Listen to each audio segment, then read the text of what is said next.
Alright, well, this is my first time going through all the King of Moto footage so far. I uploaded it to my laptop and just kind of been sitting on it. Life's been a little hectic. We had baby, trying to ride, train, and now all of a sudden this coronavirus has pretty much taken over everyone. So I figured I finally had the time to sit down and go through this with you guys. Anyways, that's the traditional start. King of Motos, kind of a landmass. Basically, we had that same starting point a couple years ago, so got a pretty good jump. And near the top of the hill, I messed up pretty bad. Kind of went to jump on a rock, instantly stopped, lost all momentum, try to get going again. So obviously, I'm not in a bad position right now. It's a 6-hour race, and you know you're not going to win it in the first 5 minutes. So at this point, just kind of being pretty patient and waiting for my chance to get around some of these guys or someone to make a mistake, and don't want to go too crazy right off the bat because it could be pretty sketchy out here. You can tell right now just how bad it is with the dust. It makes it really hard with the whole navigation part of it. So it's funny now right here, this is the section called Backdoor, and right there we're actually, first lap, all of us were supposed to make a left and skip the big ledge right here, but I kind of just followed everyone, and you can tell that I'm looking down right here, my GPS, realizing we were going the wrong way, and I don't know. I kind of act like a sheep right here, just followed everyone else, so probably shouldn't have done it, but we all took the harder line, so I guess it didn't really matter. There's Cooper Abbott having a nice tip over and spill right there. I think that was Ronnie Como right to my left, so when I was looking there trying to figure out what the GPS, Haker got by me, and there's the original trail right there, right to my left, someone popped down. And that's where we should have gone, but we didn't do. And ultimately, at the end of the day, I basically kind of won the race on technicality because we were supposed to go up that big ledge. We all went up right there, and on the final lap, and both Manny and Colton went around it, so they got docked an hour penalty. So here I am, pretty much just being patient. That guy was probably being a little too excited. One thing I wanted to make sure of at this race is I know how much these grippy rocks can really destroy your tires. So I actually went for a really hard tire compound just so the tire would last. And it honestly worked really good, but we'd get to a point right here, like going through all this really loose stuff. If I had momentum, I'd get, I'd have a really good roll and I can get all over whoever's in front of me. And you can see how Colton kept bobbling a little bit, and I'd get all over him. And then as soon as I'd make a little mistake or something, it was really hard for me to get momentum again. And especially doing something like this, it was a little bit trickier running a standard tire when all these other guys are running like kind of intermediate gummies or cheater tires, as we so call it. So at this point, we're basically kind of coming up the top of Backdoor. I don't know what this part of the section's called, but it's basically the end of this first main canyon, and I wasn't able to get by him coming up that canyon. So now at this point, I know it kind of eased up for a little bit, so I might as well figure just kind of get in a groove and not make any high-risk moves.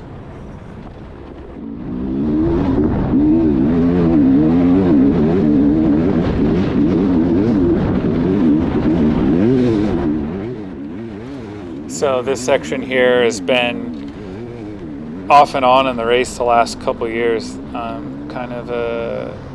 It's kind of burnt in pretty well now, and obviously by the end of the day, we had to come through here on our gold lap, which was the final lap at the beginning, and it was super burnt in, but everyone kind of knows this generic trail, so you can see how we're cruising along on it pretty well. And so far into the race, I'm not entirely sure what place I'm in. I believe I'm in 4th right now because Manny got the whole shot, and then I forget who was in 2nd at this point, and Colton got by me at the very beginning of Backdoor, and I was trying to figure out what was going on. So we're kind of right where we want to be, and in years past at this race I would try and get in the lead right away and push real hard, but everyone's kind of getting better and better at this hard enduro stuff, and with the whole navigation thing, it ends up kind of being a game of cat and mouse. Whereas if, you know, a place like Romaniac's, you're kind of stuck on a set trail when you're looking at the GPS. And here, it's pretty much open land. You can go wherever you want. So it's, you may think it's easy to navigate, but you know, we're trying to ride. I mean, this is pretty treacherous, steep stuff right here, pretty rocky. And obviously this is a defined trail, but as soon as we get in a spot like this, you know, you can't really tell exactly where you're going. So you got to follow the GPS. The guy leading, you know, it's obviously the hardest to lead, but at the same time, you don't have anyone in front of you. So the dust out here can be really bad.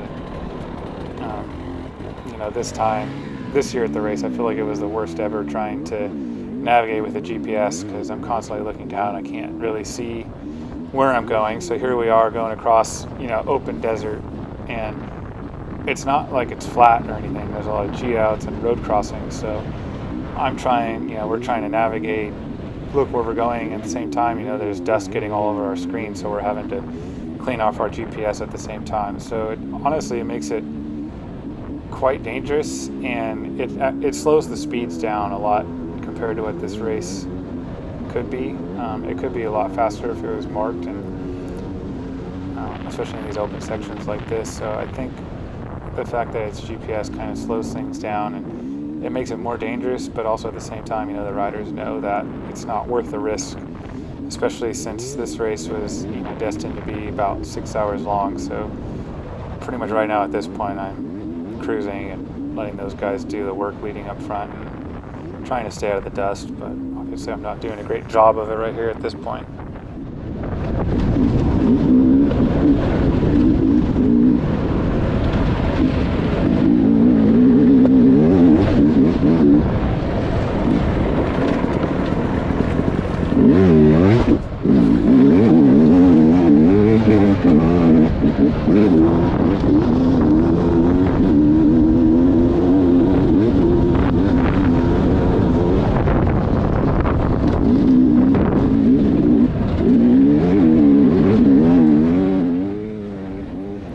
So a lot of the stuff we ride on out here is stuff from the Ultra 4 racing and the trucks and cars stuff. So as you can see, this trail here is kind of starting out as a wider road, then almost turns into like a UTV style road, and now it's essentially just a single track. So this is one of the few, I mean, I'm sure there's a lot more of them, but one of the trails out there I feel like that's kind of moto oriented only. And I remember they've used this section of the course a lot last couple of years in the King of Motos, so it's pretty burnt in, and every year there's a couple fingers that are a little different where you go off a different way, but this was pretty much the most direct route we've had out of all the years we've raced it. And it's nothing too difficult. It just kind of, you know, beats up on you after a little while, but you know, there's not too much navigation for us here since it's pretty much defined and burnt in. So there's definitely some tricky parts, don't get me wrong, but you know, to be honest, this is kind of like the warm-up stuff for, I guess, before we get to the really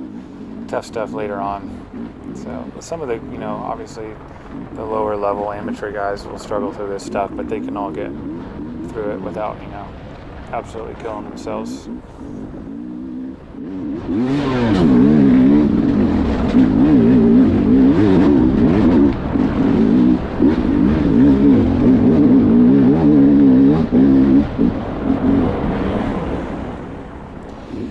You can see with what we got going on here, it's not like I'm really making a push to stay right on the rear tire right now. It's just, it's dusty. I know that, you know, there's not really a lot of ground to make up here, and especially since I know there's a canyon cross, or not a canyon, valley crossing where we go basically all the way across from this ridge, rocky ridge line, all the way across a big valley. It's about a 3-mile stretch, maybe more, to kind of a lot of the other zones, like the actual hammers, like jackhammer, sledgehammer, those types of trails we ride later on, which is famous for the Ultra 4 stuff out here. So, you know, at this point, you know, Manny, I was also keeping in mind that this was Manny's first time ever at this race. So, you know, guys like myself and, you know, Colton, Max Gersten, Tristan Hart, some of the other guys have raced this race before, so we kind of know what to expect and what this stuff is like, so I know he's going to have to be doing almost a little bit more work than if we were out front trying to navigate and figure out where it is. So now it's getting a little bit tighter, slower, so the dusting isn't as bad with some sketchy downhill. So you see that I'm catching up to these guys here now, and Manny's a little bit farther up ahead there. So just playing a game of cat and mouse and letting those guys do the work. And obviously, this was my first race back from knee surgery, and I was just under, I think, 8 months at the time from surgery, or 7 months, one of the two. It was 7 or 8 months. So, you know, I wasn't 100% then, still not 100% now, but obviously I'm good enough to ride. And I basically wanted to just pace myself and not, you know, drain all my energy trying to get out there and, you know, make a push right off the bat, because I knew for sure I wasn't going to be lasting by the end of the race.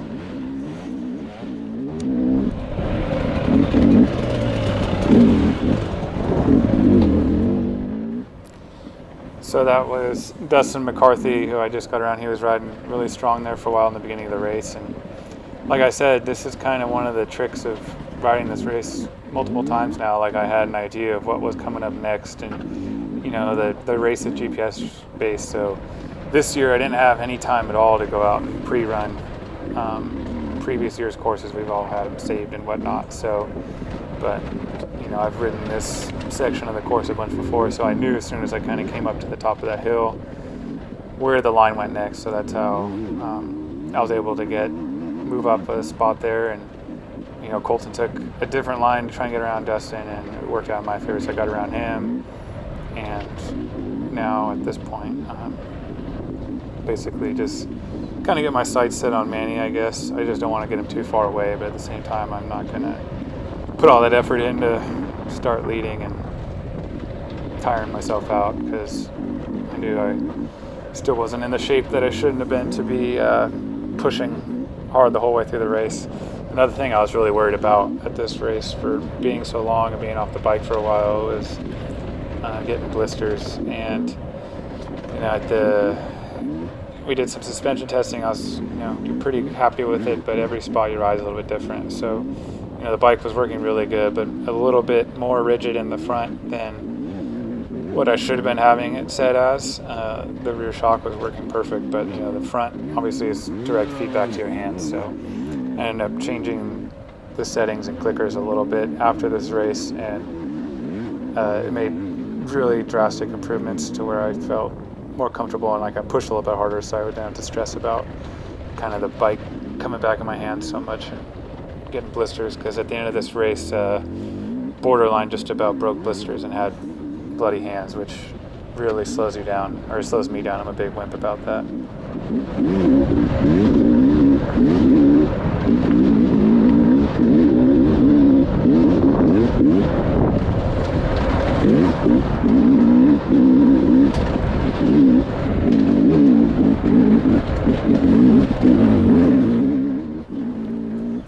One thing that was pretty unfortunate, when I uploaded all this footage, you know, I didn't watch any of it. This is my first time watching it through, but I started checking it out, and I was like pretty bummed, since it was all so dusty and it really wasn't clear at all. So if I had been thinking clearly, you know, I could have been wiping my screen, so at least it was a little bit clearer for you guys. But you know, this whole first bit of the race is really not that super exciting. Like I said, it's just kind of like a warm-up to kind of spread people out, you know, get people in the kind of right spots where they should be before we cross the valley and stuff starts getting a little bit more technical.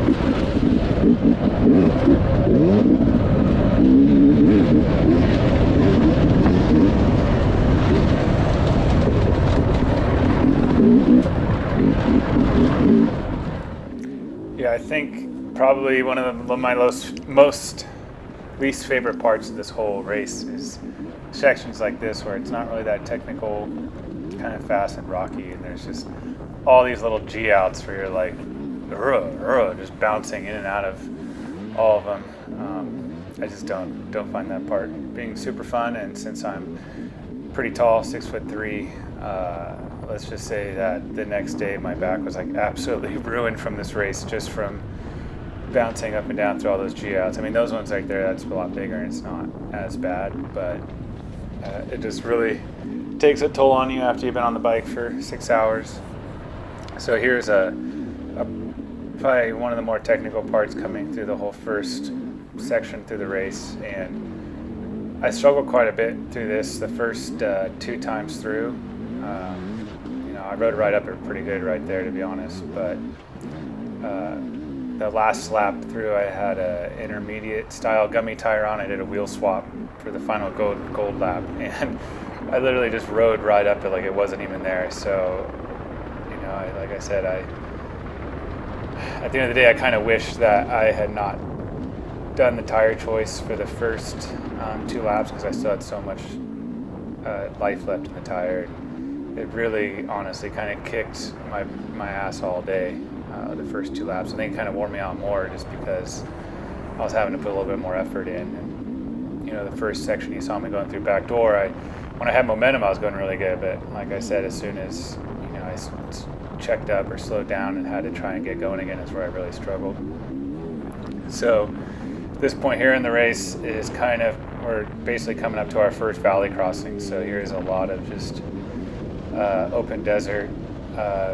Honestly, this really isn't my favorite style riding. I know there's people who are all about it, so I kind of just deal with this section of the race and not really trying to make a big push. And I feel kind of at this point that all of us are in the same boat.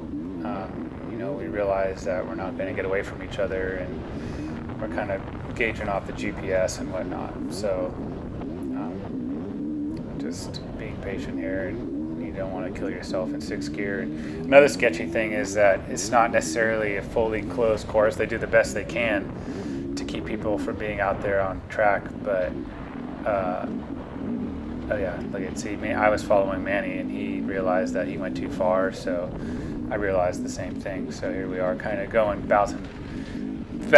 bouncing around back and forth trying to find the main line here, and you can almost see that I see some tracks in the ground, so I'm trying to follow where those are headed. But what I was going to say was there's all these road crossings like right there, and you really have to keep an eye out because they do the best they can to keep people off. So you see right there, I did a quick turn to see what was coming, but it's really high. It's possible that you can get basically T-boned out here in the desert. There was one point actually, I don't remember if it was the first or second lap. My battery definitely would have been dead by the time the second lap came around, and I probably ran out of storage. But first lap, we'll probably see it together if it happened or not. But some guy almost hit me, literally like T-boned me, and I just revved my bike and yelling and cussing at him. So it's definitely a little frustrating that people don't pay attention, especially when they know we're racing out here. And I'm one of the racers, and I'm the one paying attention. So you just saw right there, I was definitely confused, and you saw me wipe my finger down on the GPS, and I'm kind of messing with them both right now. So I realized now I feel like there was an opening way back there with the fence, and I think they maybe put the fence in after our race. So I realize I'm supposed to be on the other side of that fence, but I'm definitely close enough that it's not really a huge deal at the end of the day. So, I think looks like Colton just went by me. We're both kind of cruising, trying to figure out where the hell we're going right now. Which honestly is most of this whole first lap, and then Manny and I got away from those guys, and it ended up being the same thing where we're just cruising off each other. So this is almost kind of ridiculous that here we are mid-race, and I mean, you can tell in the video we're not going that fast or putting the effort in to outrace each other, just because there's not that much of a need for it right now.